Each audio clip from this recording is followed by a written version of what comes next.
There's been a sharp rise in the number of cases in England of some of the most serious sexually transmitted infections. Reported cases of syphilis were up by 20% last year. There was a similar rise in the number of people infected with gonorrhea. The number of cases of chlamydia fell slightly, but it's thought that's because fewer people are being tested for it by sexual health services. A BBC News investigation has found that funding cuts in England are making it harder for some people to access those services. There are flashing images in this report by Shelley Phelps. Hundreds of thousands of STIs are diagnosed in the UK every year. We're having more sexual partners than previous generations. Are we more experimental? Because you hear that about millennials. Definitely. Yeah. They'll try anything and everything. Yeah. What's that, Jay? With a condom, with a Johnny, everything in between. But our investigation shows that funding cuts in England are making it harder for some people to access sexual health services. This clinic in South London says it's having to reduce its opening hours because of funding cuts. 6 other clinics in the capital have closed, and they say they've seen a surge in demand for services. So where I think we are in sexual health services is a potential crisis point. The reality now is that with cuts to the public health budget, local authorities are having to cut the budgets of sexual health services, and it makes it practically impossible to maintain the services as we used to do. In 2013, the government took responsibility for sexual health services away from the NHS and handed it to English councils. In Scotland, Wales and Northern Ireland, public health services are still run by the NHS. Our investigation shows that almost half of English councils are planning to cut sexual health funding this year, with 24 planning to increase it. New technologies are being harnessed to improve the way that services are delivered. Many areas are increasing the availability of home self-test kits like this one. They're available to order online for patients who don't have symptoms. Commissioners say it's a cost-effective way of doing things and helps free up time at clinics for patients most in need. Ambulances queuing outside hospitals, patients waiting for hours on trolleys in corridors. The British Red Cross called it a humanitarian crisis. In December, the NHS endured a day like no other. The Tuesday after Christmas was the busiest day in the history of the NHS. So-called bed blocking is blamed for fueling the crisis. Often, elderly patients can't be discharged because they're waiting for a care assessment or NHS outpatient support. Figures compiled by the King's Fund show that the problem is particularly acute in the West Midlands.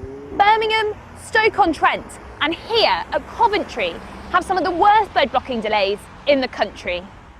Come on then, we've got to sit on the settee together.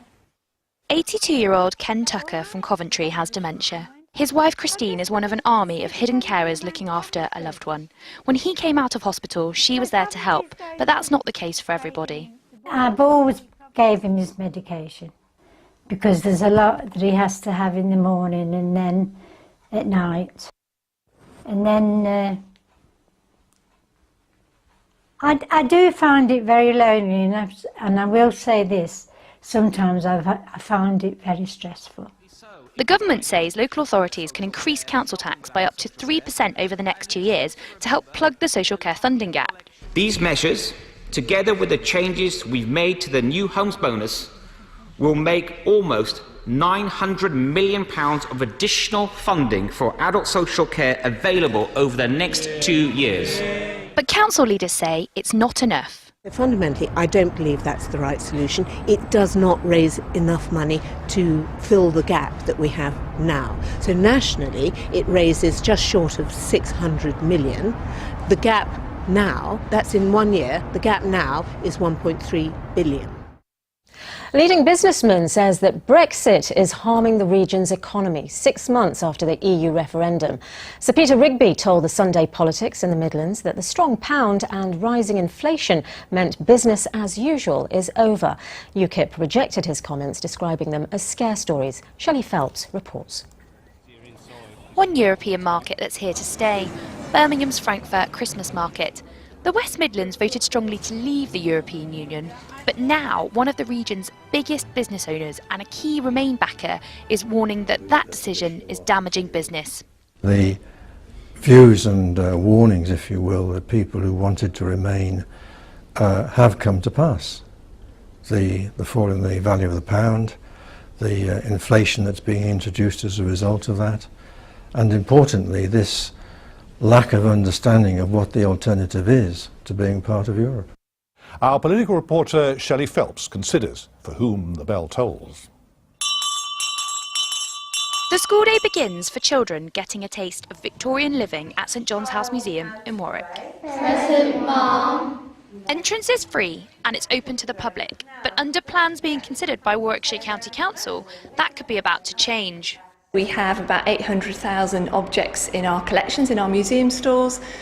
We have the County Archives, which has got 900 years worth of Warwickshire's archives. And then we run a really broad range of events and activities for children and adults right across the board. Under the savings plans, this Victorian classroom, laundry and other collections would be retained, but only as a learning resource for school groups. Walk-in public entry would end. St John's House Museum is funded by Warwickshire County Council.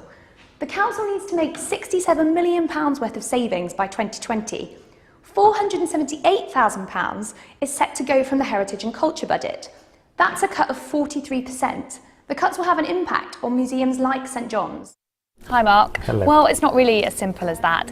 It's not like it's a one member, one vote system where everybody puts their hands in the air at the NEC meeting. It's not even like there's a big vote on decisions at the end of NEC meetings. It's usually a mixture of compromise and consensus, and people like Jeremy Corbyn and Tom Watson, they obviously have more influence than your less well-known member of the NEC. But the important thing to remember is that no one side really has a clear majority in this.